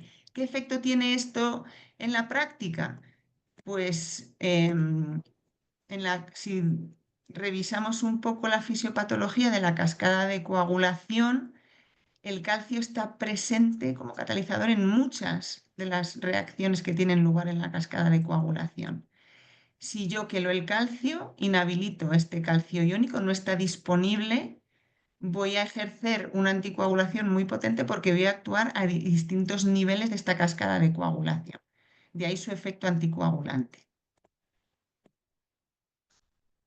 Se puede revertir su efecto y de ahí que hablemos de anticoagulación regional con citrato, porque ¿cómo revertimos este efecto? ¿Cómo conseguimos que ese efecto anticoagulante sea únicamente a nivel del filtro? Bien, pues el calcio iónico vuelve a los valores normales en el paciente por 3 mecanismos fundamentalmente. En primer lugar, ya su paso por el filtro, gran parte de este citrato, tanto el complejo citrato cálcico como el citrato que pueda quedar libre, se elimina por ultrafiltración y por diálisis. ¿De acuerdo?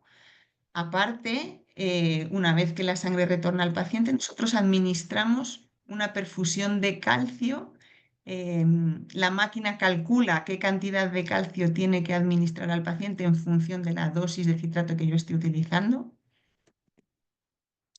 Y el poco citrato que pueda llegar a mi organismo es rápidamente metabolizado por el hígado, de tal manera que una molécula de citrato nos da 3 moléculas de bicarbonato.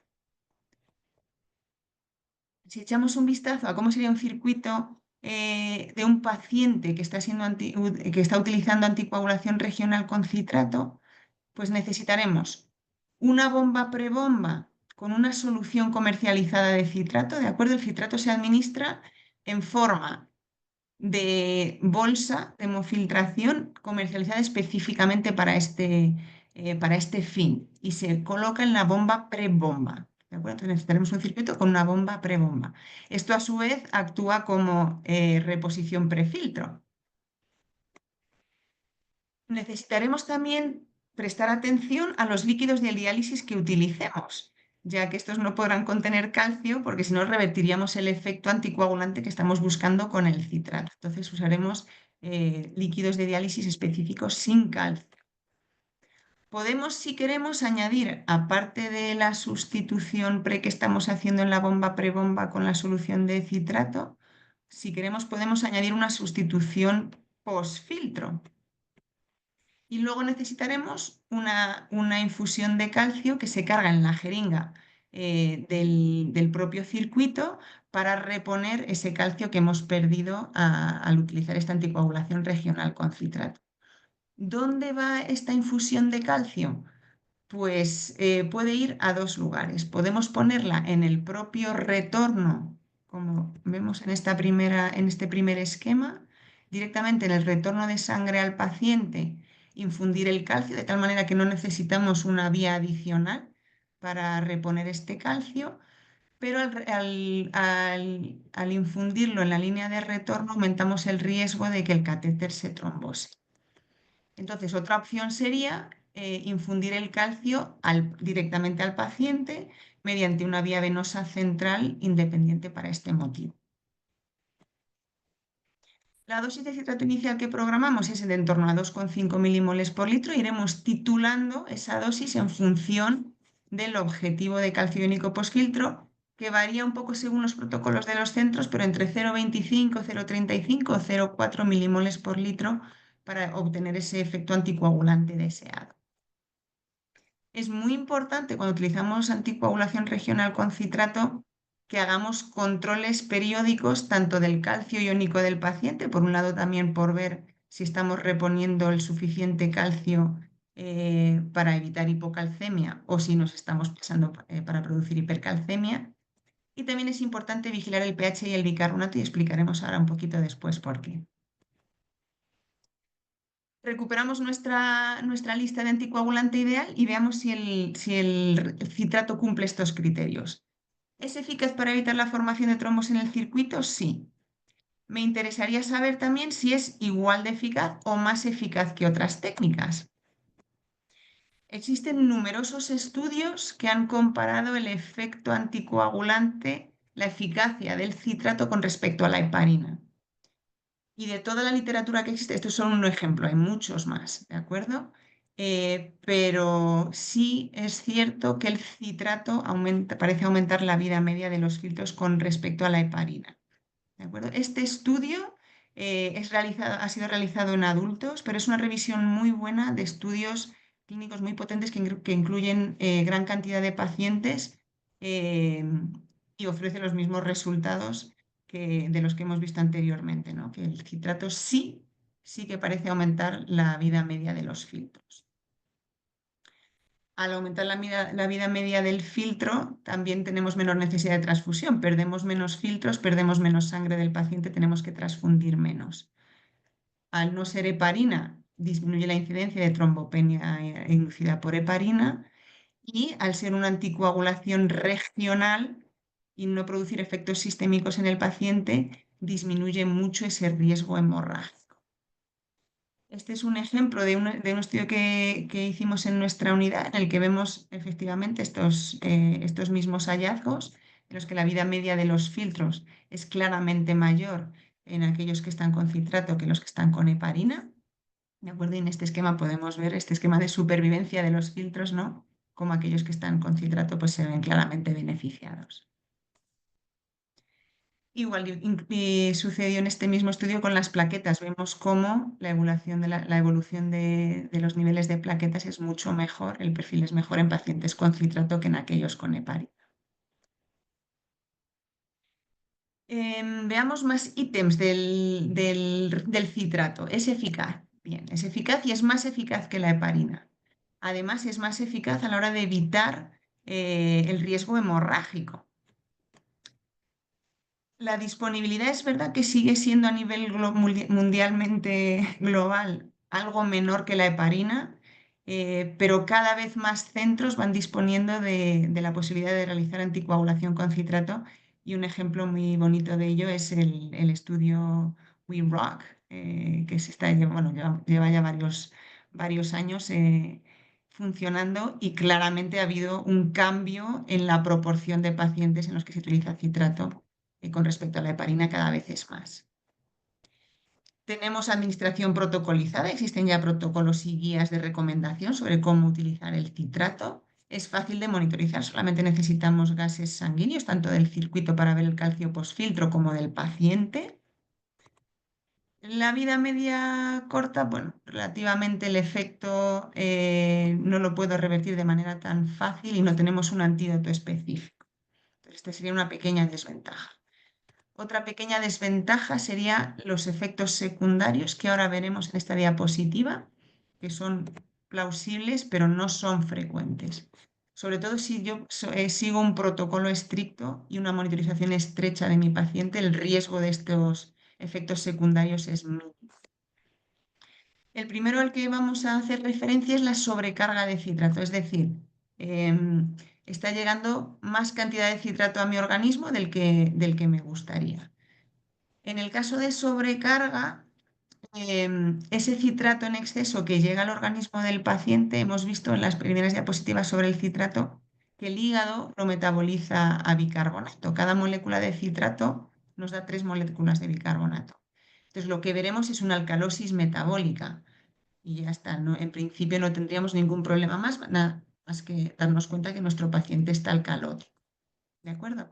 ¿Cómo podemos optimizar esto?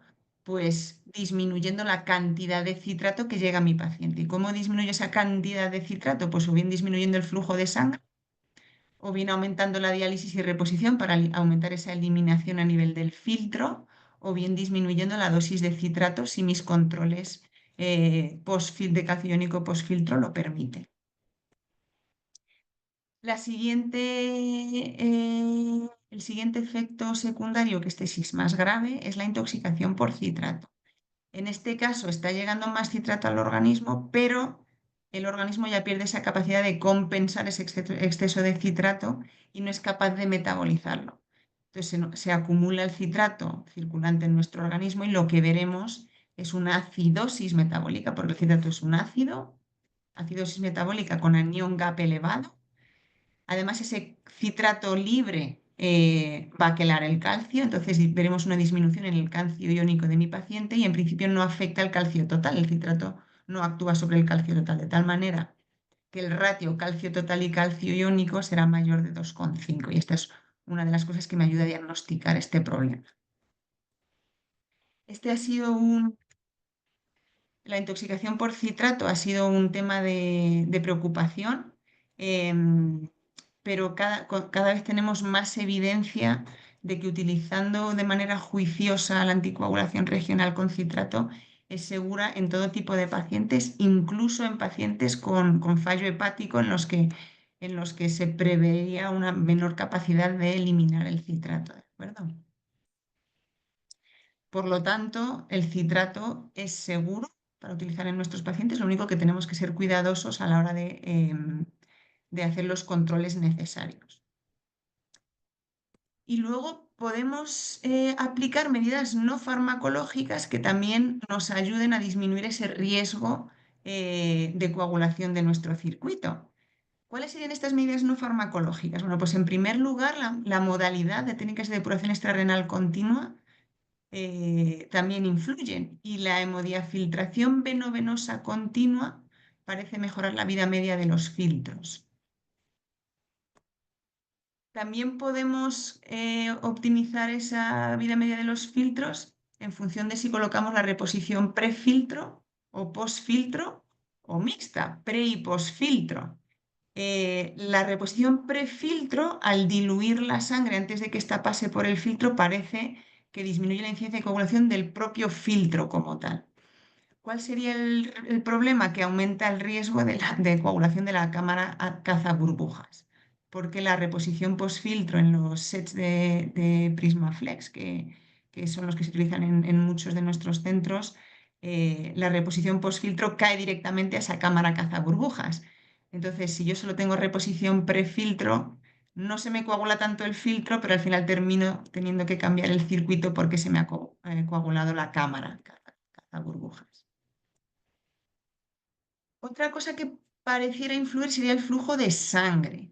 Sabemos que los pacientes pediátricos tienen flujos de sangre más bajos, pero dentro de los flujos de sangre que se recomiendan, que son entre 3 y 5 mililitros por kilo-minuto, sobre todo cuando estamos utilizando citrato, en los lactantes pequeñitos quizás un poquito menos, parece que el hecho de aumentar el flujo de sangre por encima de estas recomendaciones no tiene especial efecto a la hora de disminuir el riesgo de que mi filtro se coagule. Por lo tanto, ha sido tema de debate, pero la evidencia hasta el momento parece señalar que no nos beneficiamos de flujos más altos. También influye el tipo de catéter que utilizo y dónde coloco ese catéter. Muchas veces la localización no voy a poder elegir, dadas las circunstancias de mi paciente, pero si puedo elegir, elegiré un catéter específico de técnicas de depuración extrarrenal, que son catéteres más cortos y con mayor calibre, de tal manera que ofrecen menos obstrucción al flujo y permiten flujos de sangre mayores a su través. Y si puedo elegir el vaso que voy a canalizar para realizar la técnica, pues la CADIGO nos recomienda, si puedo elegir, utilizar la vena yugular interna derecha, que es la que va más directa a la aurícula derecha y en teoría me ofrece mejor opción de flujo. La segunda elección sería la vena femoral, a continuación la vena yugular interna izquierda y finalmente la subclaviana. Pero insisto que no siempre voy a poder elegir en mi paciente. Y de todas estas medidas que hemos visto, las farmacológicas, las no farmacológicas, ¿cuál tiene mayor peso? ¿Cuál es la más importante?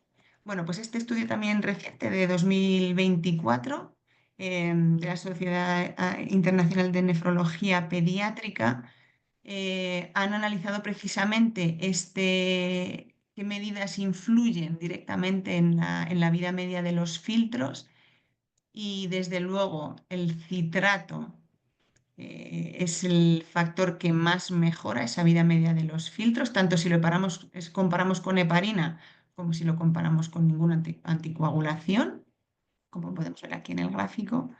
Influye también el acceso vascular, las yugulares derecha versus izquierda, Y luego, en menor medida, pero también influye, es la superficie de mi membrana de diálisis. En resumen, fundamental, evitar la coagulación del filtro para optimizar el rendimiento de mi técnica de depuración extrarrenal.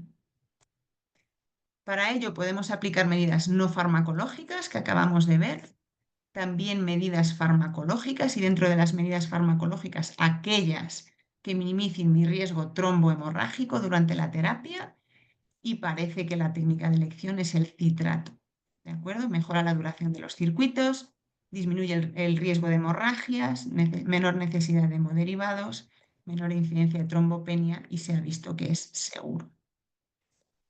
Pues muchísimas gracias. Hasta aquí mi presentación. Dejo aquí información por si alguien necesita y un placer compartir con ustedes. Doy paso a, no sé si a Manuel. Sí, muchas gracias. Muchas gracias. Muchas veces nos sigue dando miedo los citratos a los que tal vez tenemos poco uso de ello, pero sin embargo, es el futuro de todo esto, ¿no?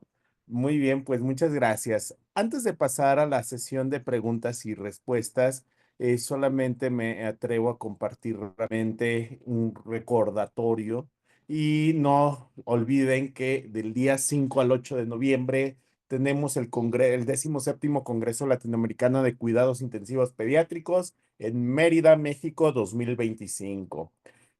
No se pierdan dentro de las redes sociales, ya pronto estaremos dando todos los detalles acerca de la inscripción, acerca de todo lo demás. Entonces, no se queden fuera, de verdad será un gusto compartir con ustedes todo este evento, ¿verdad?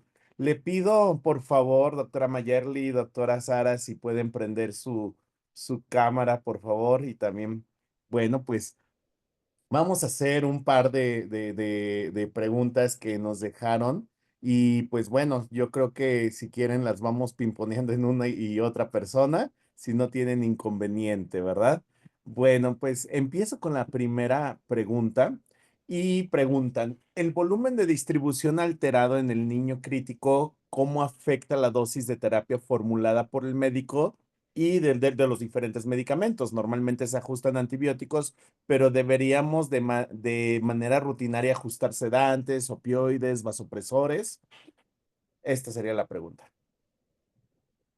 Vale, pues no sé si la doctora Sara quiera decir algo o si no, pues me permito contestarla. Adelante, May. Adelante. Bueno, listo, bien, vale, gracias. Bueno, pues como de alguna manera lo mencioné, bueno, los antibióticos tienen una ventaja y es que la mayoría de ellos pesan menos de 2000 daltons. Indudablemente, pues hay que ajustarlos a la modalidad de terapia y pues afortunadamente contamos con herramientas de todo tipo para saber cómo se deben ajustar. Digamos que no hay mayor problema con esto.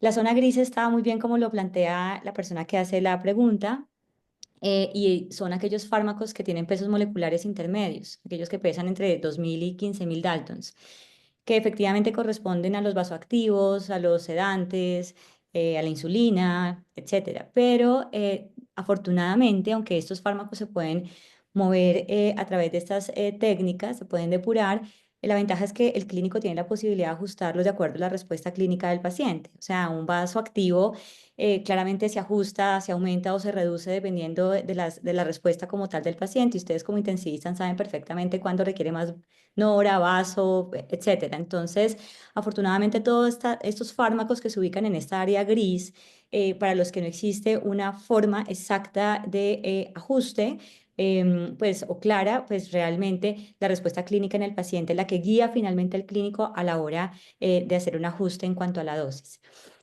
Ahora bien, el volumen de distribución y la dosis, sin duda, absolutamente. Por eso mencionaba que la dosis clásica que recomendó Caidigo, tratando de armonizar toda la evidencia previa, que oscilaba alrededor de 25 cc por kilogramo de peso hora, no es una dosis que realmente se ajusta al modelo basado en un paciente críticamente enfermo. O sea, los volúmenes de distribución claramente impactan en la dosis que entregamos a los pacientes. La dosis entregada nunca, excepcionalmente, es igual a la predicha, no solamente por las interrupciones que puede ocurrir durante toda la administración de terapia, cuando llevamos al niño a una imagen o el niño desafortunadamente hace un paro o cualquier otro evento que nos obligue a suspender la terapia, sino que precisamente esta condición del paciente hace pues que las dosis que queremos entregar originalmente no sean finalmente las que se les entregan. Por eso es que la tendencia es a usar dosis mucho más altas de las que originalmente nos recomendó KDIGO. Tanto así que WeRock nos lo confirma y nos dice la semana pasada en su primera publicación al respecto, mire, la dosis promedio, independientemente de que fueran países de altos o medianos ingresos económicos, de que fuese en Estados Unidos o en Europa, independientemente del peso y de la comorbilidad del paciente, fue alrededor de 40 cc por kilo hora, mucho más allá de lo que originalmente nos recomendaba KDIGO. Entonces, distinto el paciente estable en otros escenarios, pero en el cuidado intensivo sin duda esto tiene un impacto y pues de ahí la forma como hoy en día prescribimos este tipo de terapias. Muchas gracias, muy interesante realmente todo esto. Voy a irme un poquito más rápido para poder contestar algunas otras más, ¿no? Viene una pregunta en donde menciona, ¿es posible hacer anticoagulación regional con heparina y revertirla con protramina antes de que la sangre vuelva al paciente? Esta va para usted, doctora Sara. Sí, es posible y de hecho se ha utilizado en algunos centros y alguna publicación hay al respecto. Pero es cierto que muchas veces simplemente viendo la evolución de lo que se publica nos hace una idea de lo práctico o poco práctico que es en la práctica clínica y realmente, aunque está descrito, no es algo que se haya generalizado por resultar por un lado, quizás más engorroso a la hora de tener que andar titulando dosis heparina, dosis protamina, necesidad de mezclar antídoto con fármaco, aumentamos costos y debido a que el número de pacientes que se han tratado con ese método no ha sido tan alto, tampoco tenemos estudios de mayor eficacia con respecto a otras técnicas. Entonces, claramente, aunque existe posibilidad, y insisto que algunos centros lo utilizan, no ha tenido mucho éxito y hoy en día no sé si existe todavía algún centro que lo utilice, que yo tenga conocimiento, no, porque ha sido relegado por claramente el citrato, incluso simplemente heparina, aunque sea dosis bajas. Muchas gracias. Pero Esta es una buena pregunta. es muy buena, muy buena. Muy bien, respecto a estas preguntas, lo voy a tratar de sintetizar tal vez en otras palabras, mencionando todo lo que es, pero sin embargo, en todo el sur de Latinoamérica tenemos una presencia muy importante de síndrome urémico hemolítico, ¿no?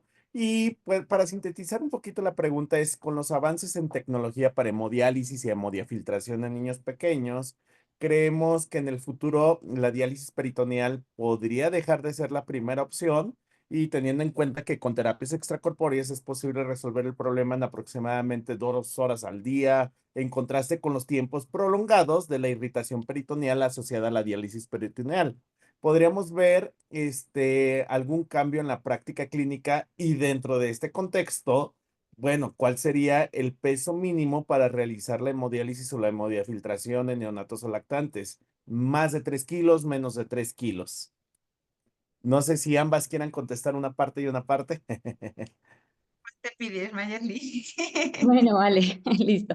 Bueno, miren, yo tengo que ser también vocera de mis colegas latinoamericanos y uno se siente un poco agobiado porque pues los grandes registros que existen, estos dos fundamentalmente pues son registros que involucran países y centros que pertenecen a países de altos y medianos ingresos económicos. Por supuesto quedan por fuera países de bajos ingresos económicos en donde pues existen serias dificultades, no solamente para adquirir como tal la tecnología, sino para que realmente exista un equipo entrenado, porque las máquinas, yo siempre lo he dicho, aquí la ciencia no es calcular una terapia ni montar siquiera la máquina, aquí lo importante realmente es la experticia del centro y el trabajo en equipo, que la gente realmente tenga un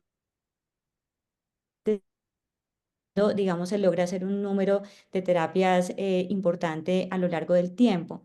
Y esta no es la realidad de muchos de nuestros países. Incluso en Colombia vemos diferencias enormes, abismales, en los centros en los que pues algunos tenemos la bendición de estar con equipos muy entrenados y con la tecnología de primera mano, pero hay colegas no muy lejanos que no tienen esta clase de tecnologías. Por ende, la peritoneal sigue siendo una estrategia que salva vidas.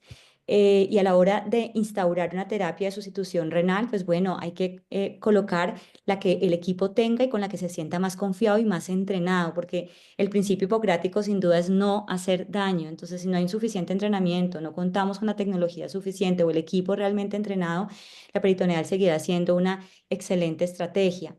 ¿Que yo creo que en el futuro esto va a cambiar? Sí, tengo la absoluta convicción de que esto va a cambiar y cuento una experiencia personal. Cuando yo me empecé a entrenar en la cardio alrededor del año 2008-2007, junto con el doctor Jaime Fernández, en esa época recuerdo que estábamos en el boom de las terapias lentas continuas en la unidad de cuidado intensivo pediátrico y veíamos a los intensivistas de adultos como, wow, qué maravilla cómo lo hacen. Y esto hoy en día es el estándar, como lo decía yo anteriormente. O sea, en esa época era la excepción montar un filtro. Hoy en día la excepción es tener un niño que requiere este tipo de terapias, al menos en el medio donde yo trabajo, y arrancar con diálisis peritoneal, a menos que exista una contraindicación absoluta para hacer una terapia lenta continua. Yo creo que esto va a cambiar en el futuro. No sé si estemos aquí sentados en 20 años, pero probablemente en 20 años alguien se va a sentar a decir lo mismo. Hace 20 años la excepción era hacer terapias lentas continuas en niños menores de 10 kilos y recién nacidos, y hoy en día es el estándar, sobre todo porque existe la tecnología y estos pacientes sin duda se la merecen. El peso, bueno, pues en el mundo básicamente las tecnologías disponibles son Carpe Diem, Nidus, Aquadex y tenemos con Prismaflex el hemofiltro HF20. Realmente lo que está aprobado por FDA, pues Carpe Diem sabemos que está aprobado por FDA, a nivel local también lo tenemos aprobado. El peso requerido es mayor de 2,5 kilos. Sin embargo, cuando uno mira la literatura de Carpe Diem, hay niños, incluso menores a 1 kilo, en quienes se ha utilizado la tecnología, pero digamos que los entes regulatorios al menos lo han aprobado por encima de 2,5 kilos. Nidos, que es una tecnología elaborada en el Reino Unido, ya tienen su primera publicación con un buen número de pacientes. Aún tengo entendido, de acuerdo a mi conocimiento, no está aprobado. Nido se utiliza con niños desde los 800 gramos en adelante. Entonces, realmente estas tecnologías diseñadas para recién nacidos, pues se usan para niños desde pues, muy pequeños, pero pues aprobación por FDA tenemos desde los 2,5 kilos al menos para Carpe Diem, que es el que pues más se usa, ¿no? No sé, la doctora Sara, si quiera decir algo. O sea, es así, estoy totalmente de acuerdo. El peso del paciente quizás va más limitado al acceso vascular que consigas obtener, más que la máquina como tal, pero al final, y sobre todo en pediatría, que estamos acostumbrados a utilizar lo que tenemos como podemos, eh, pues o sea, yo no consideraría un peso mínimo por ficha técnica 2,5 kilos para el Carpe Diem, pero si somos capaces de conseguir un flujo a través de catéteres en niños más pequeños, pues lo utilizamos. Y, Por y lo que continuando con esta temática relacionada a los pesos, o sea, los pesos siempre nos ponen en la disyuntiva, ¿no? Y preguntan si tienen un paciente de 4 kilogramos por patología cardiovascular y en ECMO y requiere difusión, ¿cuál sería preferible en ECMO, Carpe Diem o Prisma? Teniendo en cuenta que tal vez la institución tiene, digo, qué bonita institución que tiene ambos, ¿verdad? Pero si los tuviéramos, ¿cuál sería el preferible? yo no declaro, o sea, no tengo conflicto de intereses, ¿vale? Nosotros, o sea, hemos tenido oportunidad de probar los dos, aunque ahora mismo o sea, lo que tenemos disponible es Prismaflex, pero teniendo en cuenta las características de ambos y ventajas e inconvenientes, creo que elegiría Prismaflex, sin ninguna duda, quizá, o sea, el hecho de estar en ECMO supone una ventaja para ese paciente a la hora de necesitar depuración extrarrenal, y es que tenemos un reservorio de sangre mucho mayor y un acceso que nos permite un flujo óptimo. Entonces creo que, o sea, no tendríamos problema con utilizar una Prismaflex, ¿de acuerdo? Sí. Cierta desventaja del Carpe Diem con respecto a Prismaflex es que te obliga por ficha técnica, ¿no?, a cambiar el circuito de manera más programada el Carpe Diem Ok. más programado que el PrismaFlex, entonces te evitas cambios de circuito, manipulación y tal. Entonces yo creo que elegiría PrismaFlex. Adicionalmente, No sé si bueno, estás de acuerdo. sí, no, completamente de acuerdo. Carpe Diem, digamos, se ha usado con circuito ECMO, digamos que es una recomendación off-label, ¿no? O sea, la aprobación no está para ese escenario, es off-label, eso hay que tenerlo muy presente. Sé que en Cincinnati tienen experiencia con usar Carpe Diem en circulación extracorpórea, pero estoy completamente de acuerdo con la doctora Sara. Al menos en nuestra institución, cuando usamos ECMO, pues acudimos a PrismaFlex debido a que tenemos pues, la posibilidad de soportar el circuito sin ningún tipo de problema. O sea, esto no nos genera todas las dificultades de un niño pequeño que no tiene esta clase de tecnología asociada. Entonces uno lo puede usar tranquilamente y realmente los resultados son bastante buenos. Pero hay que tener en cuenta eso, la recomendación con ECMO aún es off-label, ¿no? Entonces, falta una experiencia al respecto, sí. Muchas gracias. Pues quedan todavía muchas preguntas y bueno, pues cerramos este ciclo perfecto de las terapias de soporte renal, filtramos conocimiento, depuramos dudas y bueno, recargamos nuestro entendimiento para seguir ofreciendo lo mejor, ¿no?